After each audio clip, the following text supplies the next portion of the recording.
Bueno, vamos a continuar viendo el tema de tabla periódica. Vamos a ver otra propiedad que varía periódicamente en la tabla, que es el potencial o la energía de ionización, que es la energía necesaria para remover un mol de electrones de un mol de átomos aislados en su estado fundamental. Es decir, que el proceso lo podríamos representar de esta manera. Como son átomos aislados, estarían en fase gaseosa y a partir de este proceso se generaría el catión en fase gaseosa más el electrón. Cuanto más atraído esté el electrón por el núcleo, más energía será necesaria para removerlo, es decir, que va a depender de la fuerza de atracción entre el electrón y el núcleo, la energía de ionización. En general, entonces, lo que decíamos recién, el potencial de ionización será proporcional a la fuerza de atracción entre el electrón y el núcleo. ¿De qué esperamos que dependa la fuerza de atracción entre el electrón y el núcleo? Bueno, al aumentar la carga nuclear efectiva, deberíamos esperar que aumente el potencial de ionización, y por otro lado, al aumentar el número cuántico principal de ese electrón que está unido al núcleo, bueno, debería disminuir la fuerza de atracción entre el electrón y el núcleo, porque al aumentar el número cuántico principal, dijimos que el electrón estaría más alejado del núcleo, y por lo tanto tendríamos que tener un potencial de ionización menor. Esto se ve en la tabla periódica, en general en un periodo de la tabla periódica donde n permanece constante. Al movernos de izquierda a derecha aumenta la carga nuclear efectiva, por lo tanto aumenta la fuerza de atracción entre el electrón y el núcleo y en consecuencia aumentará el potencial de ionización. En tanto que en un grupo de la tabla periódica habíamos dicho que el factor más importante que afectaba la fuerza de atracción entre el electrón y el núcleo era el número cuántico del electrón, y cuanto más, digamos, más abajo esté ubicado el átomo, el elemento en la tabla periódica, ese electrón más externo tendrá un número cuántico principal más alto, por lo tanto el electrón sería atraído con menos fuerza y el potencial de ionización o la energía de ionización sería menor. Es decir, que los elementos que estén ubicados a la derecha y arriba de la tabla periódica, uno espera que sean los que tengan mayor potencial de ionización. ¿Hay algunas excepciones? Sí, por ejemplo, si comparamos el potencial de ionización del berilio con el del boro, estos son dos elementos del segundo periodo de la tabla periódica, el berilio es del grupo 2 y el boro es del grupo 3. Bueno, vemos que uno esperaría que el boro tenga un potencial de ionización más alto que el berilio, por lo que vimos anteriormente, sin embargo es un poco más bajo. ¿A qué se debe esto? Bueno, representamos las configuraciones electrónicas del estado fundamental del berilio y el boro. Para el berilio es 1s2, 2s2, para el boro 1s2, 2s2, 2p1. Y vemos que en el caso del berilio, cuando se forma el catión, el berilio tenía dos electrones en el subnivel 2s que estaba lleno, y cuando se forma el catión, bueno, me queda únicamente un electrón en el subnivel 2s. En el caso del boro, teníamos dos electrones en el subnivel 2s, estamos hablando de los electrones de valencia, un electrón en los orbitales 2p, en el subnivel 2p. Cuando se pierde ese electrón del subnivel 2p, el boro más adquiere la configuración electrónica del berilio, con dos electrones en el orbital 2s. Esa configuración de subnivel 2s lleno le da estabilidad a la especie que la tenga. Entonces, en el caso del berilio, perder la condición de estabilidad hace que se requiera más energía para remover el electrón que en el caso del boro, donde esa condición de estabilidad, digamos, de menor energía, se adquiere en el proceso de la pérdida del electrón. Entonces, esa es la razón por la que se requiere más energía para arrancarle el electrón al berilio que para arrancárselo al boro. Algo similar pasa entre el nitrógeno y el oxígeno. El nitrógeno es un elemento del segundo periodo grupo 5 y el oxígeno del segundo periodo grupo 6A o 16 de la tabla periódica. Cuando hacemos la configuración electrónica del nitrógeno, de acuerdo a la regla de Hund, vemos que, bueno, como electrones de valencia tiene dos electrones 2s, pero de acuerdo a la regla de Hund, tiene en el orbital 2p, en los orbitales 2p, perdón, tres electrones con espines paralelos. Esa es una condición de subnivel 2p, semilleno. Esa condición de subnivel 2p semilleno le confiere estabilidad a la especie que la tenga. Cuando pierde el electrón el nitrógeno, se pierde esa condición, porque ahora tenemos un electrón menos, de acuerdo a la regla de Hund, esta sería la configuración, o sea, la configuración electrónica más estable. Y en el caso del oxígeno, de acuerdo a la regla de Hund, como este tiene un electrón más, bueno, tendrá los 2 electrones en orbital 2s y los 4 en el 2p con espines distribuidos de esta manera.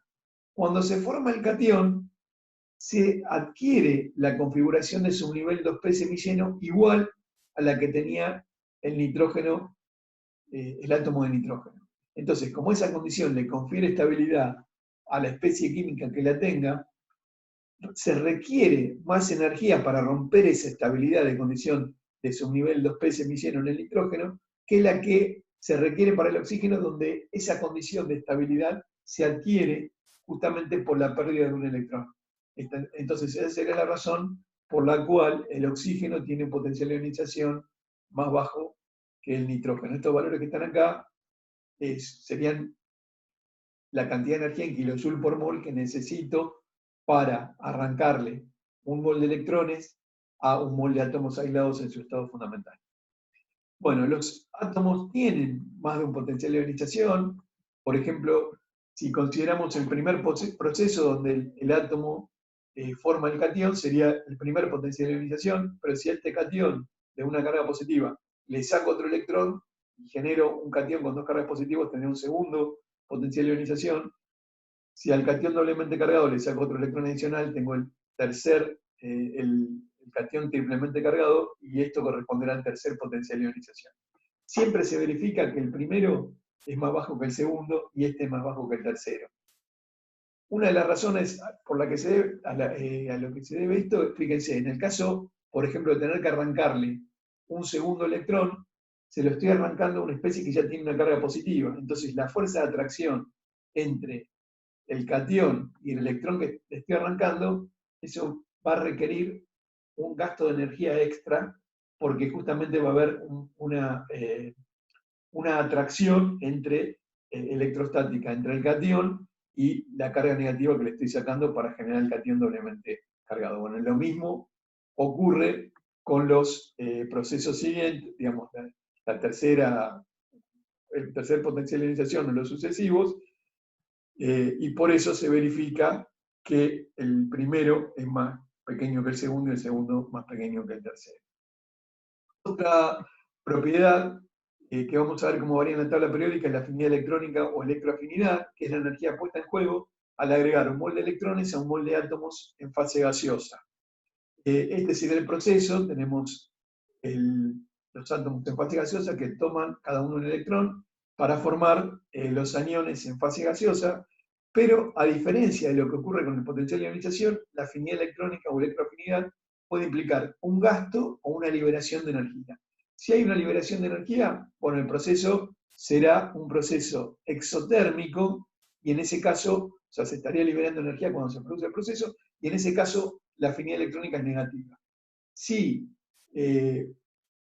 requiere un gasto de energía el proceso, bueno, en ese caso el proceso será endotérmico y la afinidad electrónica será positiva.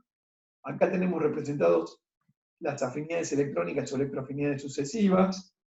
La energía, en el primer caso tenemos que tener en cuenta la energía puesta en juego cuando cada átomo tiene un electrón para formar el anión, y luego cuando el anión adquiere un segundo electrón para formar un anión doblemente cargado, y el anión doblemente cargado adquiere otro electrón adicional para formar el anión triplemente cargado. El primer proceso sería la primera afinidad electrónica, el segundo la segunda y el tercero la tercera. Usualmente la primera es negativa, lo que indica que se libera energía cuando los átomos aislados aceptan electrones. Las siguientes afinidades electrónicas son siempre positivas, es decir, que se requiere energía para llevarse a cabo. Bueno, es lógico que esto ocurra. Fíjense que en este caso le estamos incorporando electrones a especies que tienen ya una carga negativa. Entonces, eso no va a estar acompañado de una liberación de energía, sino que necesariamente va a requerir energía para que se lleve a cabo. Por eso, la segunda o la tercera afinidad electrónica serán siempre positivas. ¿Cómo varía la afinidad electrónica en la tabla periódica? Bueno, uno espera que varíe de acuerdo a la fuerza de atracción entre el núcleo y ese electrón que se le está adicionando. Esa fuerza de atracción va a depender de la carga nuclear efectiva y va a depender del número cuántico principal del orbital donde se va a incorporar el electrón. ¿Sí? Cuanto mayor sea la carga nuclear efectiva, entonces uno esperaría que aumente la afinidad electrónica, digamos que se libere más energía en ese proceso de incorporación del electrón. Y cuando aumente el número cuántico principal del orbital donde se va a incorporar el electrón, uno espera que la fuerza de atracción entre el electrón y el núcleo sea menor, porque el orbital va a estar más alejado del núcleo y por lo tanto disminuya la afinidad electrónica. Bueno, esto es lo que se ve en la tabla periódica. En un periodo, ¿se acuerdan que al movernos hacia la derecha, la carga nuclear efectiva aumentaba, en tanto que el valor de n era constante? Entonces es lógico que los elementos que estén más a la derecha de la tabla periódica tengan afinidades electrónicas más altas.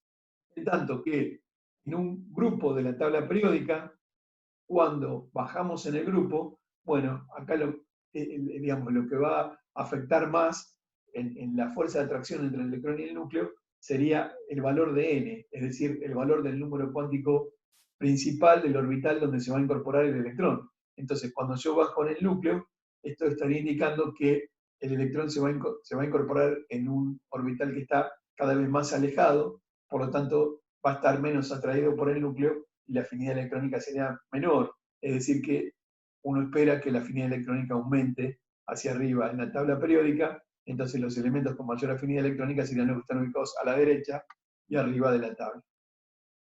Hay algunas excepciones, por ejemplo, en el caso de los halógenos. Fíjense, acá están ubicados los halógenos en esta tabla tal como están ubicados en la tabla periódica. El flúor es el halógeno. Halógenos, ¿se acuerdan que eran los elementos del grupo 7A o 17 de la tabla periódica? El flúor es el del segundo periodo, el cloro del tercero, el bromo del cuarto y el yodo es el del quinto periodo. Uno, si se fija en la tabla, se libera más energía cuando el átomo de bromo capta el electrón respecto de cuando lo hace el átomo de yodo. También se libera más energía cuando el átomo de cloro capta el electrón respecto de lo que lo hace el átomo de bromo, es decir, que la afinidad electrónica está subiendo hacia arriba en el grupo de la tabla periódica. Entonces uno esperaría, para el caso del flúor, un valor más negativo que menos 349 kJ por mol. Sin embargo, me da un valor que no es más negativo, sino que es menos negativo. ¿A qué se debe esto? Bueno, la explicación que se le puede dar es que ese electrón que se está incorporando en el flúor se incorpora a un átomo que es muy pequeño. ¿Se acuerdan que el radio atómico aumentaba hacia abajo en la tabla periódica? Es decir, que de todos estos, el que tenga menor radio va a ser el flúor. Entonces, como en el caso del flúor en particular, el radio es muy pequeño, el volumen de ese átomo es muy chico, entonces el electrón se está incorporando a un átomo muy chico, donde las repulsiones entre los electrones son muy importantes. Es por esa razón podemos justificar que el hecho de que la afinidad electrónica no sea más alta que la del cloro. Bueno, otra propiedad que varía de forma bastante regular en la tabla periódica es la electronegatividad. Hay una diferencia conceptual entre la afinidad electrónica, el potencial de ionización y la electronegatividad, es que el potencial de ionización y la afinidad electrónica son cantidades que se pueden medir en un laboratorio. A partir de un experimento uno podría obtener el valor del potencial de ionización o de la afinidad electrónica. En tanto que la electronegatividad es una tendencia, y es la tendencia que tiene un átomo a traer hacia sí los electrones compartidos en un enlace. Como está representado acá, bueno, si las electronegatividades de los dos átomos fueran similares, el par de electrones compartidos sería igualmente compartido por el átomo de A que por el átomo de B. Si la electronegatividad es mayor que la de B, la de A es mayor que la de B, en ese caso el átomo de A atrae más al par de electrones compartidos que el de B. Y en el caso de que la electronegatividad de B sea la mayor, o en este caso B va a ser el que atraiga más el par de electrones compartidos. Bueno, uno espera, como tiene que ver esta propiedad con la capacidad de atraer electrones compartidos que tiene el átomo en una unión química, uno espera que esa electronegatividad dependa de la fuerza de atracción que ejerza el átomo hacia esos electrones compartidos. Entonces, va a depender de la misma manera en la tabla periódica que el potencial de ionización y la afinidad electrónica, que eran cantidades que dependían exactamente, o propiedades, perdón, que dependían también de la fuerza de atracción entre el electrón y el núcleo. Entonces, en un periodo de la tabla periódica va a aumentar hacia la derecha justamente por el aumento de la carga nuclear efectiva, siendo el valor de n constante, ¿no? Y en el caso de un grupo de la tabla periódica, uno espera que aumente hacia arriba porque cuando descendemos en el grupo, esos electrones que están compartidos en la unión química tendrían un valor del número cuántico principal cada vez más grande, porque siempre son los electrones de valencia los que se comparten en la unión química y por lo tanto serían menos atraídos por los núcleos del átomo, por el núcleo del átomo. Entonces, uno espera que la afinidad electrónica, perdón, que la electronegatividad aumente hacia arriba en el grupo, es decir, nuevamente los elementos de mayor electronegatividad serían los que estén ubicados a la derecha y arriba de la tabla periódica. Vamos a hacer un problema. El problema es: escriba la configuración electrónica de las especies X de número atómico 7, Y más de número atómico 19 y Z menos de número atómico 9, y ordena en forma creciente los elementos X y Z de acuerdo al potencial de ionización y radio atómico. Bueno, entonces tenemos que escribir las configuraciones electrónicas del estado fundamental, ¿no? de las tres especies que nos piden. La primera, tenemos un átomo de número atómico 7, por lo tanto, como tiene 7 protones en el núcleo, tendrá 7 electrones. La configuración del estado fundamental será esta. Como el último nivel ocupado por electrones es el segundo, el átomo pertenece al periodo 2 y grupo 5A o 15 de la tabla periódica. Esto lo estoy haciendo porque después me pide que ordene los elementos de acuerdo a propiedades. Entonces tengo que saber cómo se ubican esos elementos en la tabla periódica. En el caso de I+, si el número atómico de I es 19, el hecho de tener una carga positiva León quiere decir que tiene un electrón menos que el átomo. Por lo tanto, tengo que hacer una configuración electrónica para 18 electrones. Sería esta: 1s2, 2s2, 2p6, 3s2, 3p6. Bueno, esto siempre de acuerdo al orden de Senado que vimos previamente. Pero para ubicar al elemento en la tabla periódica, para después poder ordenarlos de acuerdo a sus propiedades, lo que tengo que hacer es escribir la configuración electrónica del átomo. Bueno, si I+ tenía 18 electrones, el átomo tiene 19, ¿sí? Y su configuración será 1s2, 2s2, 2p6, 3s2, 3p6, 4s1, siempre hablando de la configuración del estado fundamental. Entonces, como en este caso, fíjense que yo estoy completando el subnivel 4s antes que el 3p, de acuerdo a lo que habíamos visto en el orden antes que el 3d, de acuerdo a lo que habíamos visto en el orden de Senado previamente. De acuerdo a esto, el último nivel ocupado por electrones es el cuarto, es decir, que es un elemento del periodo 4 y del grupo 1A, es un metal alcalino. Bueno, para el anión de número atómico 9, por ser un anión de una carga negativa, tengo 10 electrones. La configuración del estado fundamental sería esta: 1s2, 2s2, 2p6. Y nuevamente, para ubicar al elemento en la tabla periódica, tengo que hacer la configuración del estado fundamental del átomo. Tendrá ahora un electrón menos, 9 electrones, entonces será la configuración 1s2, 2s2, 2p5. Como el último nivel ocupado es el segundo, es un elemento del periodo 2 y del grupo 7A o 17, es decir, es un halógeno. Bueno, ahora vamos a ver cómo los ordenamos. Yo para eso hice un esquemita de la tabla. Fíjense, el elemento X estaba en el periodo 2, grupo 5, el elemento Z en el periodo 2, grupo 7, y el elemento Y en el periodo 4, grupo 1. Entonces, de acuerdo a lo que vimos antes, el radio atómico de Z tiene que ser menor al de X porque disminuía hacia la izquierda en el periodo de la tabla periódica, y el de Y tiene que ser el mayor porque aumentaba hacia abajo en un grupo. La justificación, para que justifique, bueno, véanlo, estamos más arriba en la clase anterior. Para el potencial de ionización, la justificación la vimos en esta clase, repásenla, pero sabíamos que aumentaba hacia arriba y a la derecha en la tabla periódica, es decir, el de mayor potencial de ionización será Z, le sigue X, y el de menor potencial de ionización será el elemento Y, que es el metal alcalino del periodo 4. Supongamos que me hubiera dicho también el problema que prediga la fórmula del compuesto formado por X e Y.